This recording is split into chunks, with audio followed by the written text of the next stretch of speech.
Welcome to First Unitarian Society of Minneapolis, the birthplace of congregational humanism. We carry on that tradition of free thought today, dedicated to promoting a free search for truth, meaning, and justice. Our web address is firstunitarian.org. Thank you for joining us.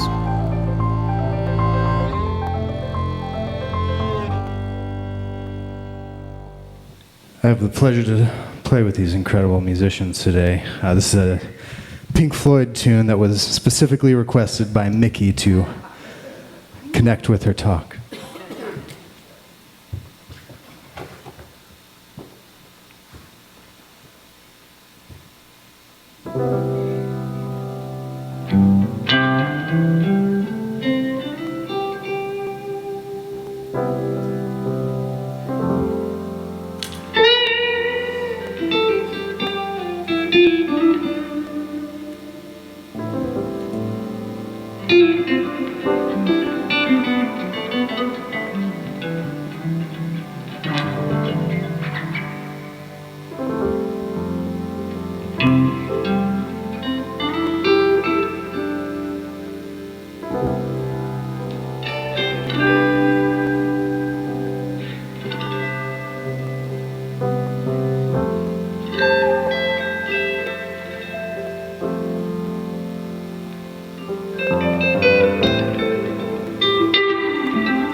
When I was burned and broken,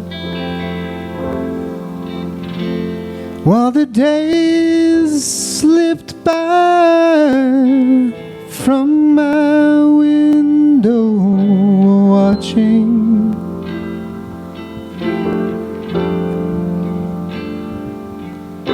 and where were when I was hurt and I was helpless? Because the things you say and the things you do surround me.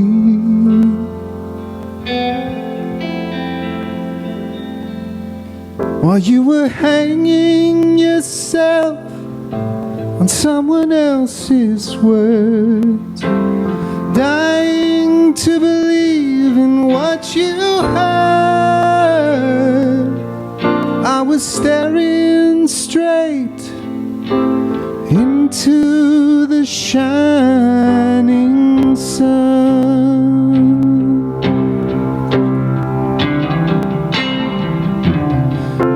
Lost in thought and lost in time,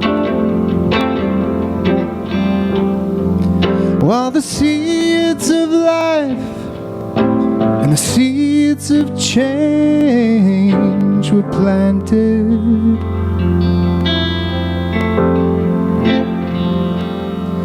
Outside the rain fell dark and slow, while I pondered on this dangerous but irresistible pastime. I took a heavenly ride through our silence. I knew the moment had arrived for killing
I took a heavenly ride through our silence. I knew the waiting had begun, and I headed straight into the shining sun.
One of Minnesota Women's Press's readers recently sent my mom a blog post by a financial planner. The essay resonated with Mom, so she wants to start today's talk with excerpts from, oddly enough, the Money with Kate blog post. When we first moved, our next-door neighbors knocked on our door and invited us over for dinner. In the following weeks, they'd pop over to check in, periodically lending a tool or an extra set of hands. One day, while I was stuck in traffic, I texted my neighbor, "Hey, can you go over and let Beans out in the backyard?" It was no problem. I walked their dog the next time they were out of town. Every time we exchange excess baked goods or text one another to check in, I feel that sparkling little reminder. Someone's looking out for me and I them. The central promise of so many apps is that they can eradicate the need to maintain relationships, look out for one another, or inconvenience yourself for the sake of a loved one, for a price. Need help mounting your TV? TaskRabbit. Instead of trading your neighbor a six-pack of beer to feed your cat while you're away, you pay a stranger on Rover $30 a day. I'm heartened by the emergence of the little favor counter-trend, because it acknowledges that sometimes asking for help or inconveniencing yourself for someone else's sake strengthens bonds in your community. The beauty in asking for what you need is not just in the straightforward receiving of it, but in allowing other people to give it to you. We glorify individual ability and self-sufficiency, which are great, but to be human is to need, so too is to give. Thank you all for being here today. Yes, I'm Mikki Morrissette. For those that don't know, I'm the editor and publisher of Minnesota Women's Press.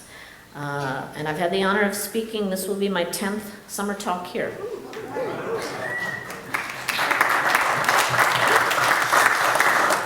So I recently found the first speech I gave here at First Unitarian Society. It was, as I said, 2015, when I set the stage for a theme that's largely been part of every talk I've given since, about how we are not the self-sufficient individual lives we think we are. We are all manifestations of the entangled elements of the Big Bang, emerging from oozing goo and gases.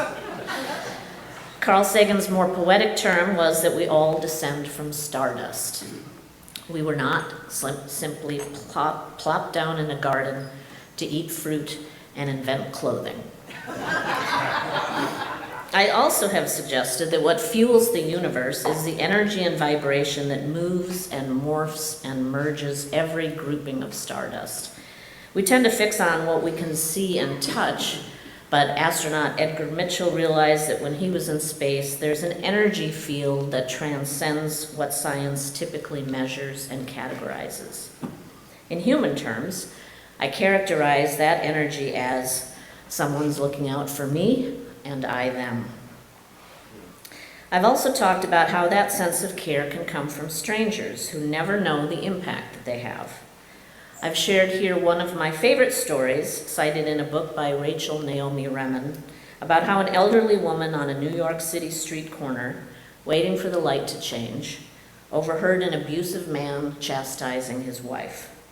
The elderly woman turned and simply told the man that he was a jerk and went on her merry way. She didn't know that her comment sparked a realization in the wife that she needed to leave her marriage. That woman saved money, left her husband, and became a domestic violence advocate. Today, our world is not healthy. Mental health issues are high. We're in the midst of a very stressful election year. Women are losing reproductive health rights all around the country. Not here, right now. LGBTQ security is not assured. The Middle East, Sudan, and Ukraine are all burning. The Supreme Court has ruled that homelessness is a crime, as Jay brought up last week. The climate continues, as it did again last night, I think, to warn us that we don't own this planet. But we are stardust. That means we're always transforming. This year, on this stage, I have the answer to our evolution. Come on, you better speak. It has something to do with blues music. So hold that thought. This was my house a few months ago. In the great hail damage of August 11th, 2023, I was one of hundreds of homes that have since kept roofing crews busy. The work on mine lasted a few months because I also had insurance money to replace damaged siding. When the crew tore it off, they discovered solid cedar planks from the original house, built more than 100 years ago, that were in good shape. So rather than put new siding on, they restored what was already there, repaired spots that had rot, and overall did a fantastic job transforming my house. It now looks like this. Yay. It's easy for us to recognize the power of tender, loving repair when it comes to material things, that we can transform an existing structure into something stronger without simply tearing it down. It is less easy to remember that people can be transformed in the same way. The energy of a small village, or sometimes just a stranger on a street corner, can apply tender, loving repair to reshape life. There were at least a dozen people working on my house over time. I got to know a crew of 3 fairly well because I hired them to do repair work inside my house to prepare for the Ukrainian family that arrived at my place on July 1st. A fabulous team, by the way, of 15 people from First Unitarian Society, led by Bob Adderholt, is helping that family transform their lives here. It's a great example of how a village forms to give other people a new foothold. I could give a lovely talk about that, but I do have a different focus today. The 3 men in their 30s who worked on the exterior and then interior of my house all had addiction issues. This is not uncommon in that industry. They lived together, worked together, and partied together. One of them was ready to quit that lifestyle. Travis has given me permission to share his story today. Travis grew up sleeping on the floor of a mobile home in Lakeville. He showed me his neighborhood a few weeks ago. He signed up for the Marines at age 17 and experienced hearing loss driving vehicles, which I now know are called 7 tons, to burn pits during the Iraq War. He used drugs to deal with a tumultuous childhood and PTSD from the war, to feel numb from grief, and to feel momentary joy on the emptier weeks when he did not have custody of his young son. Travis lost his dad last year to an opioid overdose, which is also how one of his closest friends died. He was very close to his cousin Sarah, who committed suicide years ago at age 24. Alcoholism is prevalent in his family. His addiction was cocaine. When we get up close and personal with people, it's easier to remember that no one is simply one thing. Travis's story is not only about addiction. I've seen it up close. Travis also is a fantastic dad to his very curious, artistic, and adoring 8-year-old son, James. I'm so happy they were able to be here today. I invited Travis to my home in April for dinner with one of my staff members and her husband. My coworker also is a vet who came from a rough childhood. We talked about Travis's life and the vet's benefits he could be claiming. Travis needs legal advice because his home is in foreclosure. His ex has been backtracking on their 50-50 custody agreement. When they split up, he offered to pay child support despite the equal time arrangement because he made decent money at the time. After he lost his construction job last year, he took work with a friend that was much less well paid, and he fell behind in payments. His driver's license was taken away a few months ago because he could no longer afford child support. A policy, by the way, that I do not understand. Can somebody explain to me that the rationale for taking away transportation from someone who's supposed to be earning money? I don't get that. Travis was so impacted by the attention he got that night at my house, he's told me, that his life and needs mattered to people he didn't know, that after I drove him back home that night and he found another party going on, Travis realized he didn't want to stay there anymore. He came back to Minneapolis with me and stayed for 5 days until he could make a new plan. He slept deeply, he talked deeply, he wept deeply. I even saw him laugh deeply for the first time when we went to hear Burning Blue Rain and Lewis's mother said something funny and bold. It was an incredibly vulnerable 5 days. Now a new village is forming around Travis. He's building his own construction business to be able to keep more of the funds that used to go to his bosses, to be able to pay people who also need a village.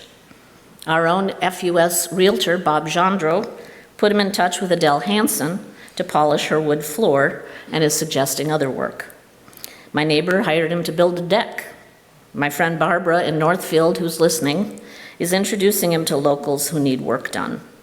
He's contacted previous employers to bid on framing garages and new homes.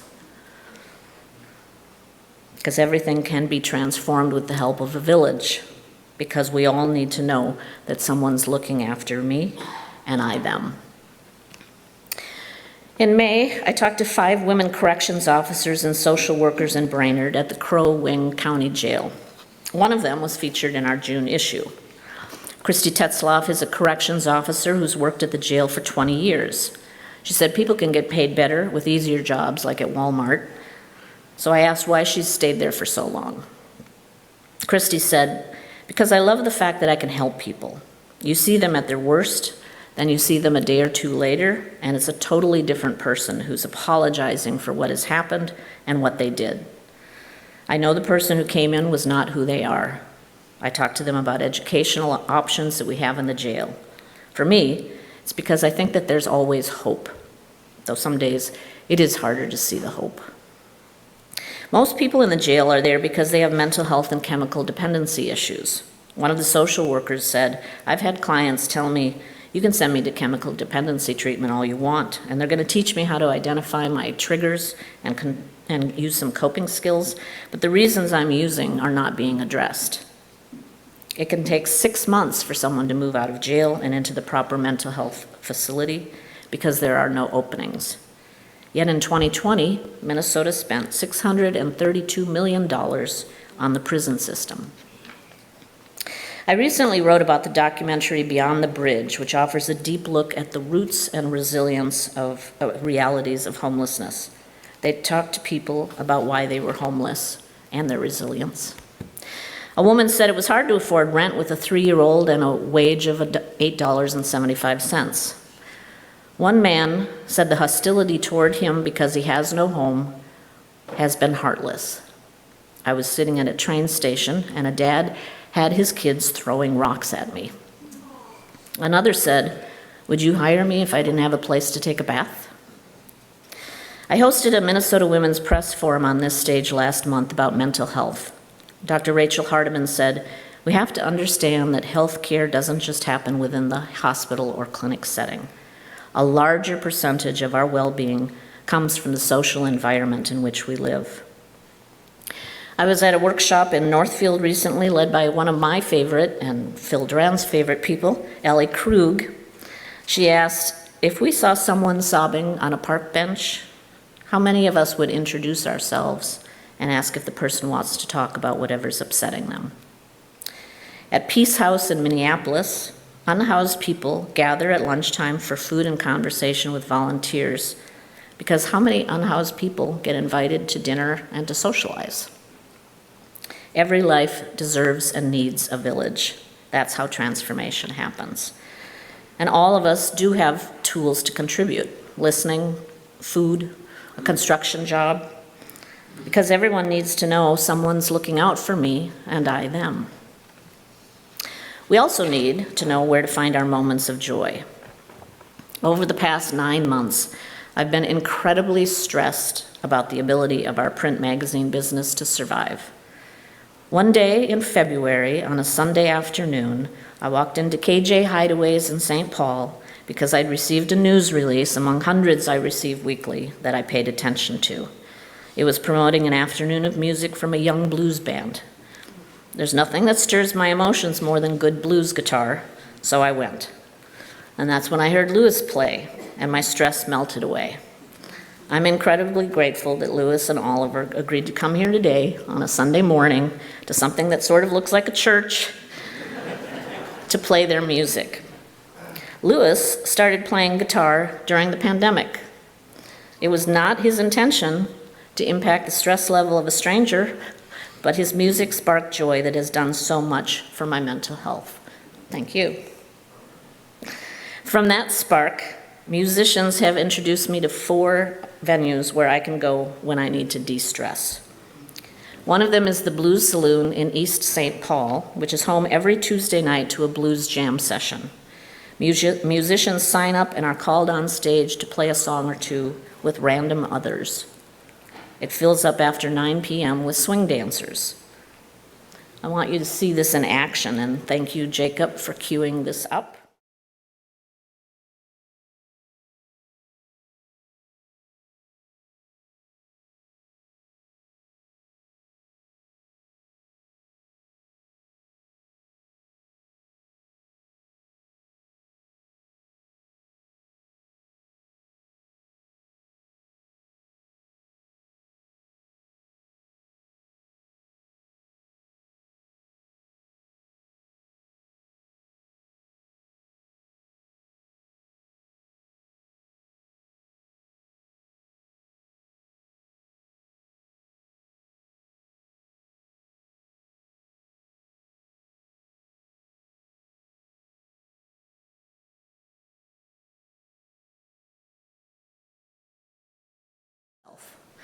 Some of the musicians have roots with Prince, Morris Day, Casey and the Sunshine Band, the Commodores.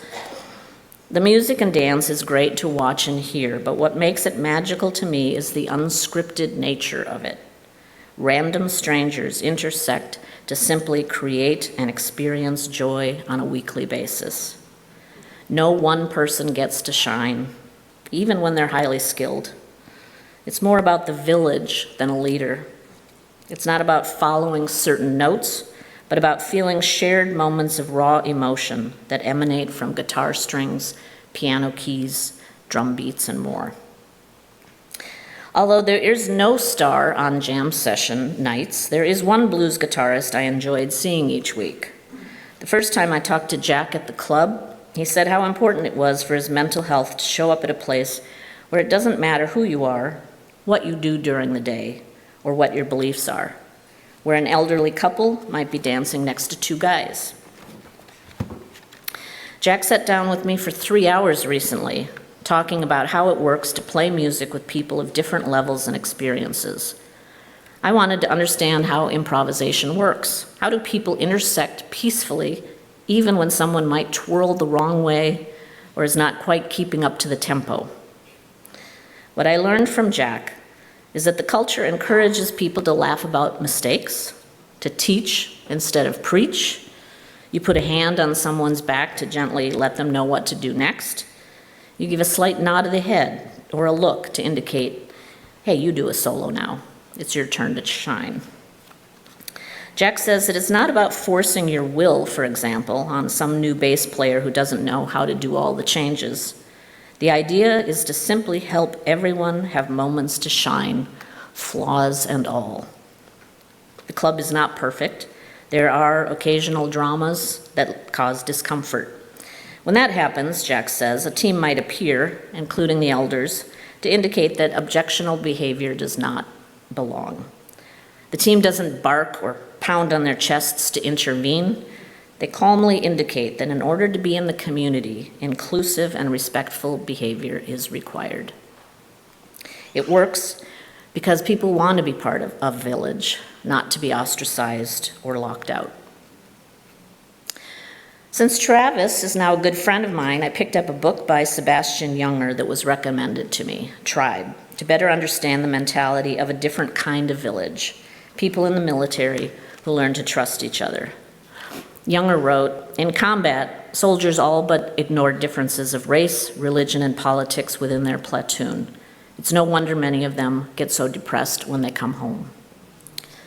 Junger wrote about a collective time that I experienced up close. I lived in New York City, a few blocks from the World Trade Center, when it was attacked on September 11th. I saw the dust clouds as the buildings went down. I saw that giant city stand still, strangers huddled around taxicabs, trying to figure out what happened. I saw memorials go up, pictures of loved ones with notes. Have you seen this person? The slow motion of collective grief lasted for months. Junger's research found that New York's suicide rate dropped by 20% in the 6 months following the attacks. The murder rate dropped by 40%. Pharmacists saw no increase in first-time patients filling prescriptions for anti-anxiety and antidepressant medications. In other words, the nature of the collective good, banding together, alleviated many of the symptoms we are increasingly experiencing in an unhealthy world. Junger wrote, we are not good to each other. Our tribalism is to an extremely narrow group of people, our children, our spouse, maybe our parents. Our society is alienating, cold, mystifying. Our fundamental desire as human beings is to be close to others, and our society does not allow for that. My privilege as a writer is to listen to people's stories. Sometimes I write about addictions and mental health and abusive environments from afar. And I've stood up on this stage for 10 years, essentially talking about how our resilience comes from being part, not apart, from our village. That if we could see that our energy comes from the whole, not the individual, we would have a much healthier world. But I'm going to be honest, I myself am a very protective individual. I avoid conflict, I sidestep pain, I basically avoid intimate relationships when you look someone in the eye and tell your truth. People I interview tell me their truths. I sit in the corner and observe, I take notes. I purposely raised 2 kids on my own, and I'm now an empty nester who misses them. My resilience with business struggles comes from a childhood with 2 supportive parents and the resources they have provided. Travis is extremely grateful that his stepping stone in my house helped him relaunch the future he wants to provide for his son. He says that someday he'll repay me for opening up a door he was so ready to walk through. But he's already repaid me. Travis is a 36-year-old former Marine with tattoos who smokes, watches boxing, relaxes by watching war movies, drives big trucks, and has had issues with cocaine. He also is the person who has shown me how to be vulnerable, because we are not simply one thing. He's become a great text buddy when he doesn't let his phone die and when he's not with his son James. He makes me laugh deeply when we talk on the phone.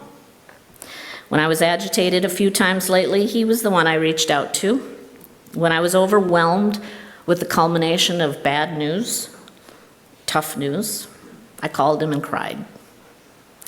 It's a profound gift to have someone you can be your ugly self with. Some people build those trusting relationships easily, and I do not. Everyone needs to know that when we let go for a little while, someone is there, that someone is looking out for me and I them. For people without a tribe, it might need to be strangers in the community who will notice them in distress on a park bench, who will make a comment at a street corner to offer a needed perspective, who will introduce them to the right people to talk about how to get out of a hole. We can discover our talent, play music at KJ Hideaway or Blues Saloon, and make someone's day. We can create a village with others to help a Ukrainian family get a foothold. We are all part of the solution. We all need to know someone is looking out for me and me them, even if they're strangers. Thank you. I know I'm called to do the announcements, but I have to say, can we just give Mikki Morrissette a round of applause?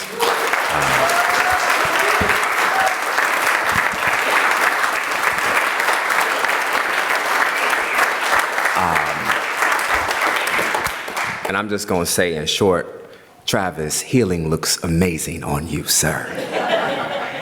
I like people who engage in transformation, and I have to say to your son, you will always see a good example of transformation when you look at your dad. So remember that. All things are possible. Before I go too, let's say thank you to our wonderful musicians.